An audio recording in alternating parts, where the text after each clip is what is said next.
everybody, welcome back. My name is Abby. I'm with Fitness is Medicine.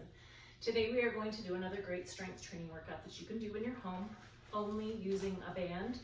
I also have a step here, so if you don't have, this is just a step stool, it's nothing fancy. If you have like an aerobic step, you could use that, or you could use the bottom stair of your stairwell, or you can just go up and down your stairs. We're going to use the step for a little lower extremity exercise. And that is all you're going to need today. Try to come into these workouts warmed up and ready to move. 5 to 10 minutes of a cardio workout just to get your heart rate up a little bit, get your muscles and joints warmed up and ready for movement, and your mindset ready for movement.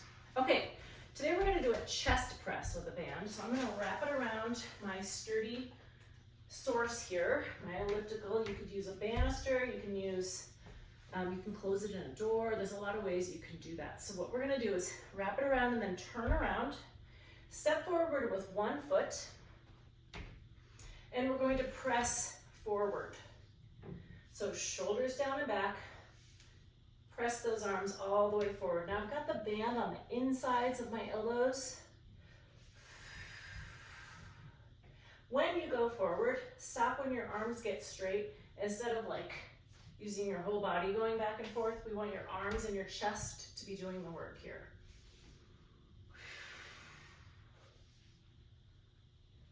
Breathing, so we're breathing right now. Breathe in, breathe out as you press. And if you're having a hard time with which way to breathe, it doesn't matter as long as you keep breathing. We never want to hold our breath while we're exercising. Okay. Next, we're going to use the step. So if you've got a step stool or you've got an aerobic step or you're using the bottom stair of your stairwell, I want you to put one foot up on top. You're going to step up, come up with your other foot, and then back down with that first foot. So we're going to go up and down. This will be a little bit of aerobic, but working on those leg muscles. That first one that goes up, think about squeezing your glute. So really think about using those glutes together with those quads. The more you think about using muscles, the more muscle fibers get recruited to that muscle. It's pretty cool. Okay, now we're going to switch and lead with the other foot. So up and down with the same foot. Now if you're just going up and down your stairs, that's fine too. See if you can just go stair after stair. Or you could go all the way up with your left, and then all the way down with your left, and then all the way up with your right, and all the way down with your right. Okay, good. You could mix it up each time you go through the sets. Okay, now we're going to do triceps extension. So wrap it around something higher. I've got my little, I have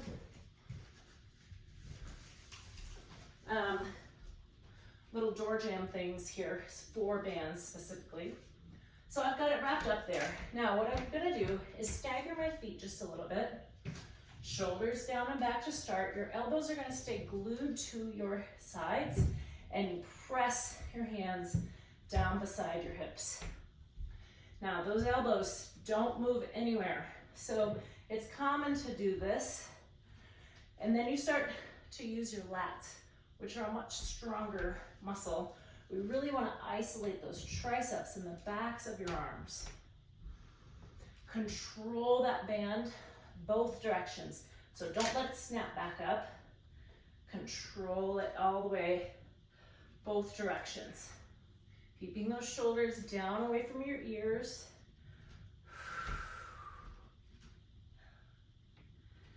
And 10, good. Okay, now we're going to lower down to the floor and do some body weight exercises. Onto your hands and knees. If you have a hard time getting up and down off the floor, these are good times to practice it.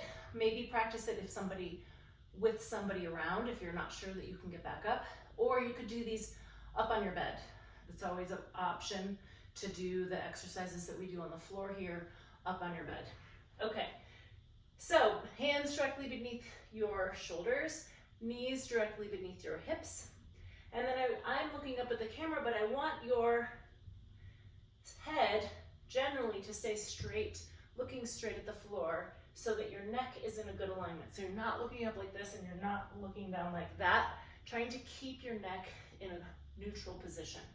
So we're going to do fire hydrants. What I want you to do is you're going to lift one knee out to the side, and your goal is to keep your back flat. So I stop about there, and that's all the further I can go unless I start to twist. I don't want to twist. I just want to isolate those glutes. So we're really working on your hips here. Keep breathing. Tummy tight. You're not working your core really, but everything is engaged. Everything is helping. All right, switch sides. Now, if you can't be on your hands like this, you could try your knuckles. You could try a rolled up towel underneath the base of your hand, and rest. Good. Okay, we're gonna stay on the floor, go onto your back. Bend your knees, put your feet flat on the floor. We're going to do bridges next. So we're gonna lift your hips. We're working on your glutes again. I want you to think about a posterior pelvic tilt or flattening your back to the floor. Squeeze your glutes, lift. We're gonna hold this for like 3 to 5 seconds. If you're a really fast counter, think 5. If you're a really slow counter, think 3. It's just a good hold. It's an isometric hold, but each time, flatten that back, a little posterior pelvic tilt, squeeze your glutes, lift and hold. Now your weight is in your heels here. If you are really feeling this in your hamstrings and that's all you're feeling, think about shoving your toes forward in your shoes.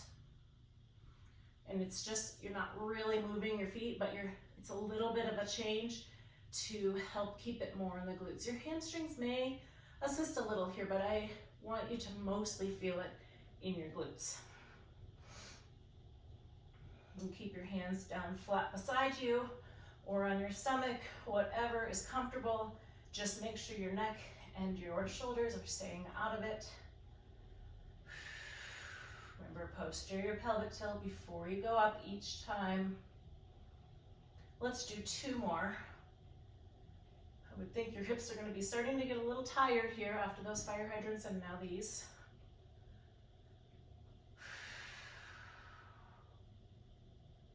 And rest. Okay, we're going to stay here. We're going to do bicycle abs. So what I want you to do is, again, that posterior pelvic tilt, flattening your back, and I want you to try to hold that. So one leg straight, one leg bent. Your goal is to alternate them. Keeping that back flat. Now, if that's too hard, if your back's hurting, or if you just can't do this with your back flat, try keeping your knees bent like this. And that will shorten that lever and then make it easier to keep your back flat and protected. This is a core exercise. I don't want your back to hurt.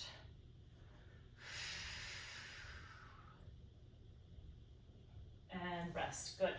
That also keeps it more out of your hip flexors and keeps your core engaged throughout the exercise. Okay, go through all of these 1 or 2 more times. Add a little cardio in between, keep that heart rate up, and then follow with a good cool down and stretch. If you have any questions or need any modifications on any of the exercises, please feel free to reach out privately or leave a message in the comments below. Other than that, have a great workout and we'll see you next time. Thanks everybody.